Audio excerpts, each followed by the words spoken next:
So ayan nga guys, ang ganda-ganda ng ating bulkan ngayon. Sarap ng buhay, pagala-gala.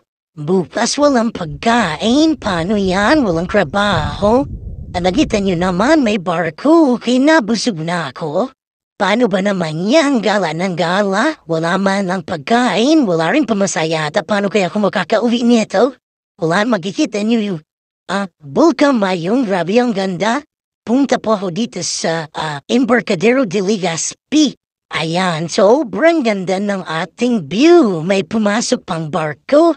Laki-laki, balilimang palapag po yan. Ang pangalan po ng barko, Han City Spirit. Sobrang ganda guys ng view. At simalita nyo, parang ayaw ko nung umalis sa totoo lang. Kaso lang, paano ako hindi aalis dito? Magsasara na to, maya-maya.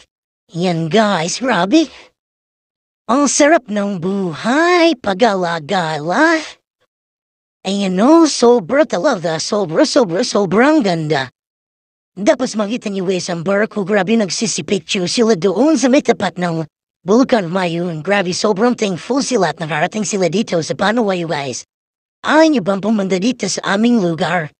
Haha, sasgag, kawalan niyo lang, napakamayaman talaga ng lugar na to. Ayan, kung gusto niyo man pumunta, please, mag-like at mag-subscribe na dito sa aking YouTube channel.